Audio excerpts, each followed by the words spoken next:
सुबह से ही मेरे भाई राकेश का झगड़ा आसमान छू रहा था और माँ से इस बात के लिए झगड़ा कर रहे थे कि उनकी शादी करवा दी जाए। लेकिन सारा मसला यही था कि माँ भाई की शादी नहीं करवाना चाहती थी। माँ को लगता था कि वो बहुत ही नकारा है। गांव वाले भी उसके नकारेपन को जानते हैं कि वो कुछ नहीं करता। ऐसे में कौन अपनी बेटी भाई को देगा। लेकिन जैसे जैसे दिन गुजर रहा था भाई का झगड़ा और बढ़ता चला गया। तंग आकर माँ ने भाई की शादी की बात गांव में ही की, लेकिन सभी लोगों ने मना कर दिया। भाई का गुस्सा और ऊपर चला जा रहा था। उन्हें लग रहा था कि माँ जानबूझकर उनकी शादी करवा नहीं रही हैं। एक दिन गांव की एक आंटी अपनी बेटी संजना की शादी हमारे भाई राकेश से करने के लिए मान गई। वह आंटी गांव की एक बहुत गरीब औरत थी और उनका कोई सहारा नहीं था। जब उन्हें मालूम हुआ कि माँ बिना दहेज के अपने बेटे की शादी करेंगी, उन्होंने खुशी खुशी अपनी बेटी का रिश्ता हमारे भाई से तय कर दिया। संजना कम उम्र और खूबसूरत लड़की थी। मैंने तो कभी ख्वाब में भी नहीं सोचा था कि मेरे भाई को इतनी प्यारी दुल्हन मिल जाएगी। कुछ दिन बाद वह दुल्हन बनकर हमारे घर पर चली आई। हर कोई राकेश भाई की किस्मत की तारीफ कर रहा था कि उन जैसे शख्स को इतनी खूबसूरत लड़की कैसे मिल गई। लेकिन किस्मत ने एक अलग ही खेल खेला और शादी की सुबह ही घर में कोहराम मच गया। जब भाई ने बताया कि संजना दुनिया से चल बसी है, यह सुनकर हम सब हैरान रह गए थे। रात को हम जीती जाती हंसती मुस्कुराती दुल्हन को घर ले आए थे और वह अब इस दुनिया में नहीं है। ये कैसे हो सकता है। राकेश भाई तो खुद बिलख बिलख कर रो रहे थे। गांव में जैसे ही यह खबर फैली तो सभी राकेश भाई को बुरा भला कहने लगे। किसी को भी यकीन नहीं आया कि एक जवान लड़की अपनी शादी की पहली रात ही मर गई। गांव वाले तो पहले ही भाई को अच्छा नहीं समझते थे। संजना की मौत ने भाई को गांव वालों के सामने और भी बेकार कर दिया। गांव में चारों तरफ मातम मचाया जा रहा था। संजना की माँ को तो जैसे बिल्कुल होश ही नहीं था। संजना दुल्हन के लहंगे में बहुत ही मासूम लग रही थी, लेकिन उसके जिस्म में जान बिल्कुल नहीं थी। किसी को समझ नहीं आ रहा था कि उसके साथ क्या हुआ था। कमरे में तो सिर्फ भाई ही थे। जो भी सच था वो सिर्फ भाई को ही मालूम था, लेकिन वो बिल्कुल चुप थे। मेरे बड़े भाई मोहित उठकर खड़े हुए और कहने लगे कि मैंने तो पहले ही कहा था कि इस नालायक लड़के की शादी न करवाना, लेकिन आपको बेटे की मोहब्बत के आगे कुछ नहीं दिखाई दिया। अब आप ही देखिए किस तरह इसने खूबसूरत जवान लड़की को मौत के घाट उतार दिया। मोहित की बात सुनकर माँ कांप गई और उसके मुंह पर हाथ रख दिया। माँ रोते हुए कहने लगी, तू बड़ा भाई है। अगर तू ही भाई होकर अपने भाई के खिलाफ ऐसी बात करेगा तो गांव वाले क्या सोचेंगे। हर कोई मेरे बेटे को इस मौत का जिम्मेदार समझ रहा है। कहीं ऐसा ना हो कि गांव वाले थाने में रिपोर्ट करवा दे। सच क्या है ये तो सिर्फ राकेश भाई ही जानता है या फिर भगवान जानते हैं। मैं अपने जवान बेटे को सलाखों के पीछे नहीं देख सकती। माँ की बात सुनकर भाई चुप हो गए, लेकिन उनकी यह बात मेरे दिलो दिमाग में बैठ गई थी। वो कुछ गलत तो नहीं कह रहे हैं। कुछ तो ऐसा था जो किसी को भी मालूम नहीं था। राकेश भाई ने तो संजना की मौत के बाद खुद को कमरे में बंद कर लिया था। वो तो पहले ही कहने लगे कि मुझे तो कुछ नहीं मालूम कि संजना कैसे मुझे छोड़कर चली गई। राकेश भाई बहुत ही दुखी लग रहे थे। कुछ महीनों बाद वक्त ने इस घाव को भर दिया और भाई फिर से ठीक हो गए। उन्होंने दोबारा खेतों में जाकर काम करना शुरू कर दिया। अच्छी बात यह थी कि अब वो किसी भी गलत आदत में नहीं थे। गांव वालों ने भी संजना के किस्से को तकरीबन भूल ही चुके थे, क्योंकि यूं गांव में ऐसे किस्से होते रहते थे। इसलिए लोग पुरानी बातों को जल्द से जल्द भूल जाया करते थे और नई दिक्कतों का सामना करने लगते थे। लेकिन फिर कुछ ऐसा हुआ कि फिर से यह किस्सा लोगों के मुंह पर वापस आ गया और फिर कुछ ऐसा हुआ जिसे सुनकर आपके भी रोंगटे खड़े हो जाएंगे। मेरा नाम आदिति है। हम लोग एक छोटे से गांव के रहने वाले हैं। मेरे 2 भाई हैं और मैं इनकी इकलौती बहन हूँ। मेरा बड़ा भाई मोहित तो शुरू से ही अच्छा और नेक दिल इंसान था, लेकिन उससे छोटा भाई राकेश उससे बिल्कुल उल्टा था। छोटी सी उम्र में ही उसने गांव के स्कूल को छोड़कर खेतों को अपना मैदान बना लिया था। सारा वक्त खेल कूद करता और इसी वजह से पापा भी उससे बहुत ज्यादा नाराज रहते थे। पापा को लगता था कि जैसे जैसे बड़ा होगा तो शायद वो सुधर जाए और अपनी जिम्मेदारियों का एहसास करने लग जाएगा। लेकिन पापा ही राह देखते देखते इस दुनिया से चल बसे। हर गुजरते दिन के साथ साथ राकेश भाई बिगड़ता चला गया। न उसने पढ़ाई की और न ही उसके अंदर कोई टैलेंट था। हमारे पापा हमारे लिए जायदाद से बहुत कुछ छोड़कर चले गए थे, लेकिन राकेश भाई को उसकी फिक्र नहीं थी। मोहित भाई सारी जमीनों की देखभाल किया करते थे और फसलों का ख्याल रखते। मैं भी राकेश भाई को समझा समझा कर थक गई थी और आखिर मैंने उन्हें उनके हाल पर छोड़ दिया था। राकेश भाई किसी तरह की नशे की आदत में पड़ गए और रात में ही घर आते थे। लेकिन फिर जिंदगी में कुछ बदलाव और फिर माँ ने मोहित भाई की शादी एक खूबसूरत लड़की से करवा दी। उस रात राकेश भाई ने बहुत ही हंगामा किया और कहने लगे, माँ तुम्हें हमेशा मोहित भाई का ही ख्याल रहा, तुमने कभी मेरे बारे में सोचा ही नहीं। क्या होता अगर तुम हम दोनों भाइयों की शादी एक साथ करवा देती तो एक ने घर में दो बहुएं आती। यह सुनकर माँ को गुस्सा आ गया और माँ कहने लगी, तू आज तक अपने पैरों पर खड़ा तो नहीं हो सका, तो कौन तुम्हें अपनी बेटी देगा। गांव की नजर में तो तुमने हमारी इज्जत मिट्टी में मिला दी है। सारा गांव कहता है कि राकेश को देखो, सारा दिन आवारा गांव में घूमता रहता है और नशा करता है। माँ गुस्से में बोलती चली गई और माँ की बातों ने भाई के गुस्से को और बढ़ा दिया। राकेश भाई ने सारा घर तहस नहस कर दिया। जो चीज उनके हाथ में आते तोड़ते चले गए। वह शुरू से ही ऐसे ही दिमाग के थे, इसलिए माँ अपने कमरे में चली गई और मैं भी अपने कमरे में चली गई। लेकिन आधी रात को एक अजीब बात हुई। जब मैं पानी पीने के लिए कमरे से बाहर निकली तो यह देखकर हैरान रह गई। राकेश भाई मोहित भाई के कमरे के बाहर खड़े थे और उनके कमरे में झांकने की कोशिश कर रहे थे। यह देखकर मुझे बहुत दुख हुआ और मैं ये जानती थी कि ऐसा करना कितना घटिया काम है और इस बारे में मोहित भाई को अगर पता चल जाए तो हमारे घर में बहुत बड़ा हंगामा और झगड़ा हो सकता था।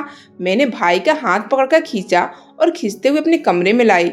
राकेश भाई गुस्से में कहने लगे, तुम लोग तो मेरी शादी करवाओगे नहीं, अब मैं अपने जज्बात का क्या करूं। मेरा दिल भी चाहता है कि मेरी भी कोई जीवन साथी हो और वह दुल्हन बनकर इस घर में आए, लेकिन माँ को मेरी परवाह ही नहीं है। मैंने भाई को प्यार से समझाने की कोशिश की।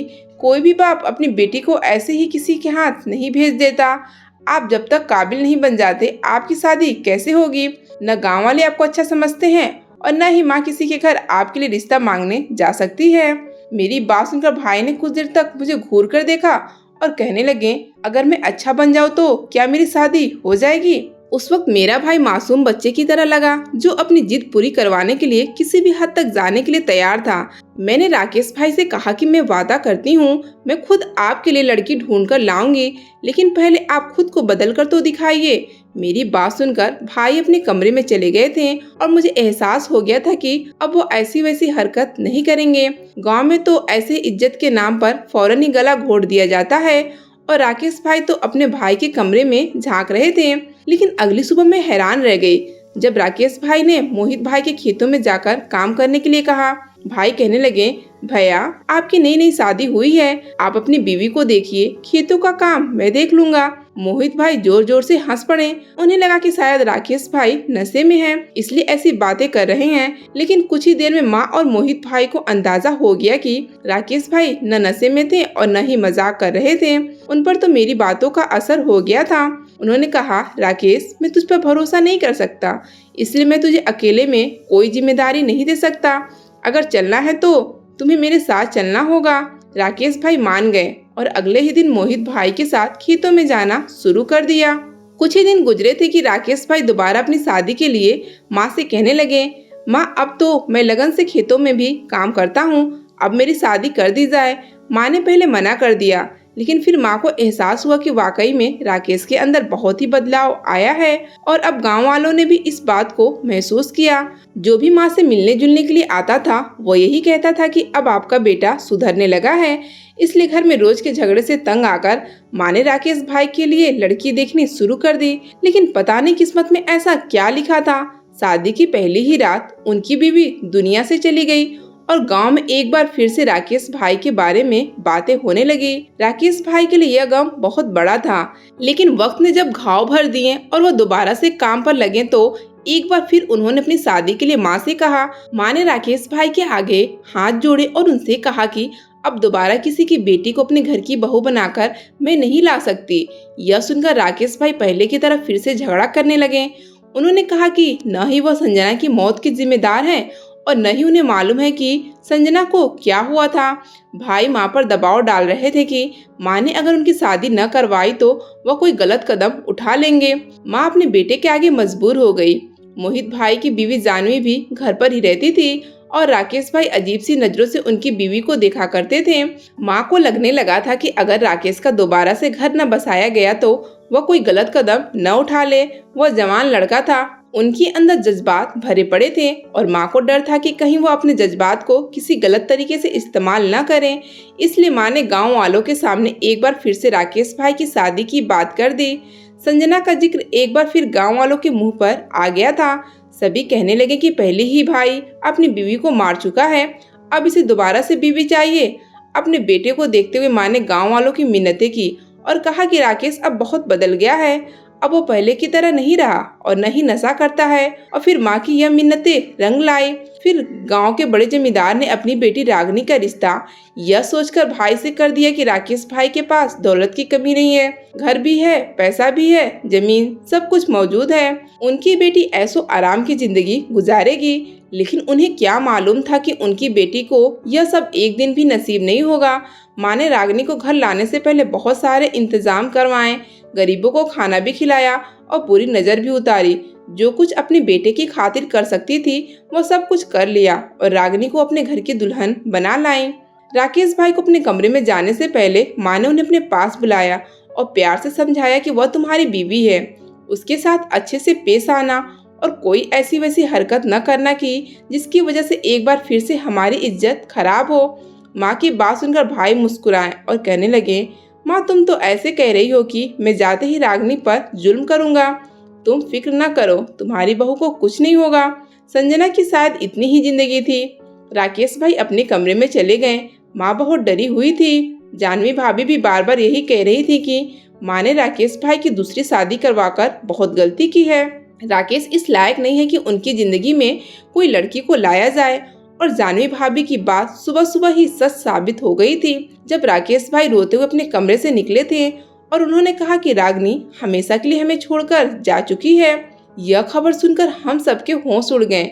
माँ गिरकर बेहोश हो गई थी और मुझे भी समझ नहीं आ रहा था कि मेरे भाई क्या कह रहा है। राकेश भाई का रो रो कर बुरा हाल था। मोहित भाई उन्हें बहुत बुरा भला कह रहे थे और साथ ही मेरी माँ को कोस रहे थे कि माँ ने क्यों दोबारा से राकेश की शादी करवाई। संजना की माँ तो गरीब थी, बेटी की मौत पर चुप हो गई, खामोश हो गई। लेकिन रागनी का बाप तो जवान बेटी की मौत पर हंगामा मचा देगा। फिर वही हुआ जिसका डर था। गांव में कोई बात छुपी ही कहाँ रहती थी। कुछ ही वक्त लगा था और सारे गांव वालों ने हमारे घर के बाहर जमघट बना लिया था। जब रागिनी के बाप ने सुना कि रागिनी मर गई है, उसने राकेश भाई को सैकड़ों गालियां दी। सभी कह रहे थे कि पता नहीं राकेश नशे में ऐसा क्या करता है कि बीवी रात को ही मर जाती है। रागिनी के बाप ने भी राकेश का कॉलर पकड़ लिया और खूब मारा। लेकिन राकेश की जबान पर सिर्फ एक ही बात थी कि उसने कोई गुनाह नहीं किया और न ही उसने किसी को मारा है। उसे तो खुद यह मालूम नहीं था कि रागिनी कैसे मर गई और उसे खुद भी बहुत दुख था। रागिनी के बाप ने धमकी भी दी थी कि वह राकेश के खिलाफ पुलिस रिपोर्ट दर्ज करवाएगा और उसे जेल की सलाखों के पीछे डलवा देगा। मोहित भाई ने बड़ी मुश्किल से उसके आगे हाथ जोड़कर इस मामले को खत्म करवा दिया था। उन्होंने माँ को भी कह दिया था कि अब वो राकेश को समझा दे कि ना ही उसकी शादी हो सकती है और न ही उसे घर से निकलने की जरूरत है, क्योंकि गाँव वाले उसके दुश्मन बन चुके हैं। यह बात तो एक राज बनकर रह गई थी कि संजना के बाद रागिनी कैसे मर गई और आखिर राकेश की किस्मत में ही शादी की रात बीवी की मौत क्यों लिखी थी। क्यों भाई के किरदार पर उंगली उठाई जा रही थी तो कोई उसे बदकिस्मत ठहरा रहा था। कुछ दिन राकेश भाई ने घर में ही रहकर गुजार लिए, लेकिन एक जवान मर्द थे, कब तक चार दीवारियों में बंद रह सकते थे। मोहित भाई के मना करने के बावजूद भी वो दोबारा से खेतों और जमीनों पर जाना शुरू कर दिए। कुछ दिनों तो गांव वालों ने उन्हें देखकर बहुत बातें बनाई, लेकिन धीरे धीरे सब अपनी जिंदगी में मगन हो गए। मगर एक नया हंगामा उस वक्त खड़ा हुआ जब राकेश भाई ने एक बार फिर से अपनी शादी की बात की और माँ से कहा कि वह शादी के बगैर नहीं रह सकते। उनके जज्बात उन्हें गलत कामों के लिए उकसाते हैं। अच्छा यह रहेगा कि माँ आसानी से उनकी ख्वाहिश को पूरा करवा दे। भाई की बात पर माँ भड़क उठी और कहने लगी, तू तो बहुत ढीठ हो गया है, तुझे अपनी माँ के सामने ऐसी बातें करते हुए शर्म नहीं आती। पहले ही तेरी वजह से 2 मासूम लड़कियां जान से हाथ धो बैठी, अब मैं किसी तीसरी लड़की को सीतम का निशाना नहीं बनने दूंगी। माँ की बात सुनकर राकेश भाई कहने लगे, आप कैसी बातें कर रही हैं? मैंने किसी लड़की के साथ कुछ गलत नहीं किया। तुम माँ होकर मुझ पर भरोसा नहीं करोगी तो दुनिया वाले कैसे करेंगे। अगर तुमने खुद से मेरी शादी न करवाई तो मैं कोई न कोई गलत कदम उठा लूंगा। भाई हमेशा से यही धमकी देते थे और उन्हें मालूम था कि माँ इस धमकी के आगे हार जाती थी। माँ कहने लगी, अगर मैं रिश्ता करवाना भी चाहूँ तो तू ही बता, अब कौन तुझे अपनी बेटी देगा। कहने लगे, माँ तो दूसरे गांव से किसी रिश्तेदार के घर से बेटी लेकर आ जाओ।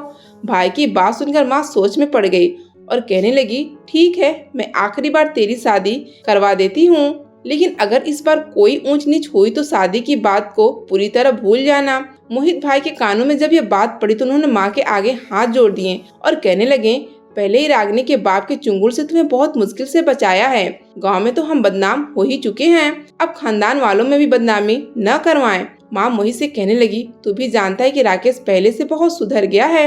ऐसा न हो कि अगर मैं इसकी शादी न करवाऊं तो वो पहले की तरह नशे की लत में पड़ जाए और दोबारा से आवारागर्दी करने लगे। मोहित भाई के मना करने के बावजूद भी माँ ने दूसरे गांव से अपने किसी रिश्तेदार के यहाँ निशा का रिश्ता राकेश भाई से तय करवा दिया। निशा की उम्र थोड़ी ज्यादा हो गई थी और वह गांव की दूसरी लड़कियों की तरह खूबसूरत भी नहीं थी, इसलिए उसकी शादी अभी तक नहीं हुई थी। और जब माँ ने राकेश भाई के लिए निशा का हाथ मांगा तो निशा के माँ बाप ने खुशी खुशी रिश्ते के लिए हाँ कर दी और हम निशा को भाई की तीसरी बीवी बनाकर सादगी से अपने घर ले आए। माँ ने भाई की शादी की खबर गांव वालों को नहीं पता लगने दी थी। माँ को डर था कि कहीं एक बार फिर उनके बेटे की खुशियों को किसी की नजर न लग जाए। माँ ने कोई खुशी का प्रोग्राम भी नहीं किया था, इसलिए भाभी ने हमेशा की तरह खुद ही घर पर ही मेवे के लड्डू बना दिए। मुंह मीठा करवाने के लिए गांव में मेवे के लड्डू खाए जाते थे। हम सब ने भी निशा के आने की खुशी में लड्डू खाए। मैंने निशा को कमरे में बिठा दिया और खुद उसके लिए लड्डू लेने किचन में गई तो जानवी भाभी भी किचन में ही थी। हालांकि वह किचन में बहुत कम जाती थी, इसलिए उस वक्त उन्हें किचन में देखकर मैं चौंक गई क्योंकि वह लड्डू बना रही थी। मैंने भाभी से पूछा कि आप लड्डू किसके लिए बना रही हैं। भाभी कहने लगी, तुम्हारे भाई मोहित के लिए। उन्होंने कहा है कि उन्हें लड्डू बहुत पसंद आए हैं, उन्हें लड्डू खाने हैं। मैंने गर्म दूध के 2 गिलास उठाए और भाभी से कहा कि ठीक है, मैं भाई के कमरे में ही दूध का गिलास रख दूं, फिर मैं सोने के लिए चली जाऊंगी। जबकि मेरा ऐसा इरादा नहीं था।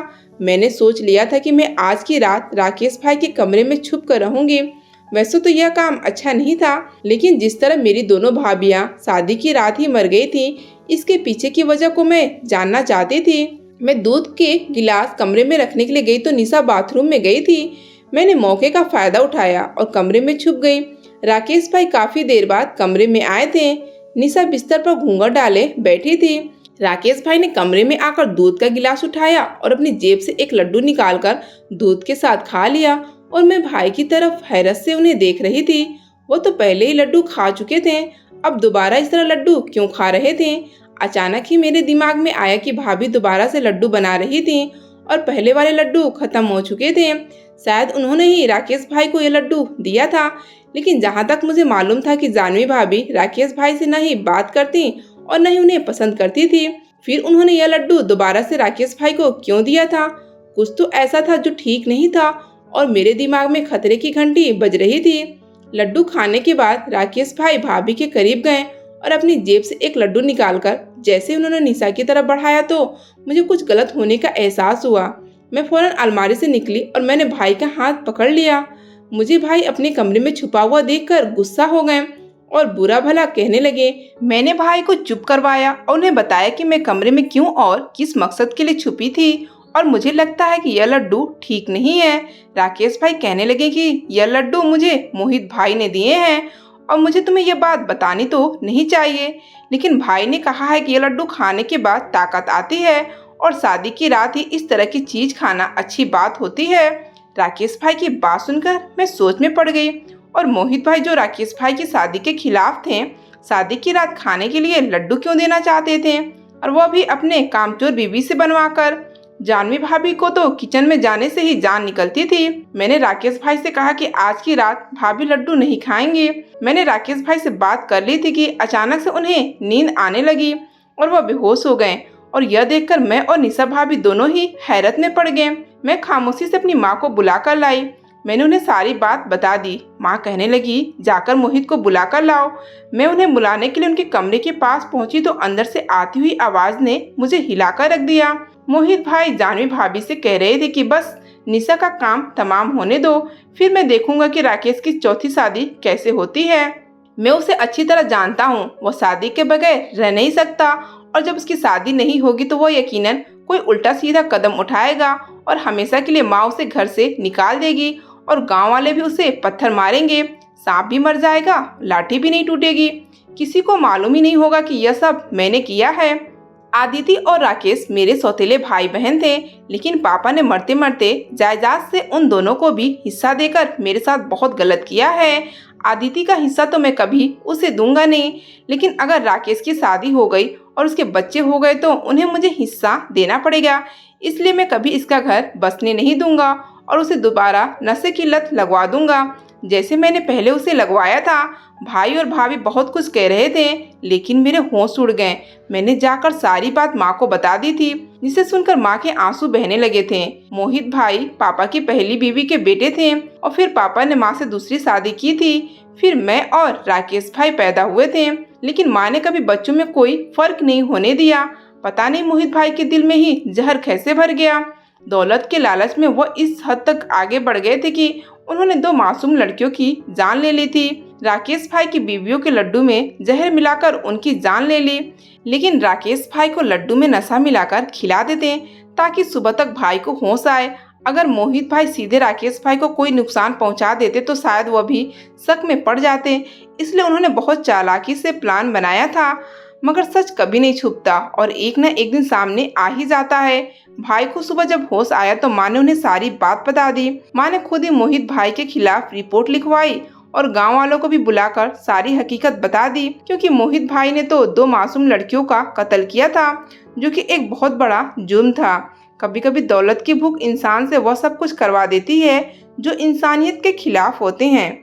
आप लोग कमेंट में बताइए, जो कुछ मोहित भाई ने किया क्या वह ठीक था? क्योंकि कोई लालच में इस कदर कैसे कर सकता है? क्या आपने भी कुछ ऐसे लोग देखे हैं? कमेंट में अपनी राय जरूर दें।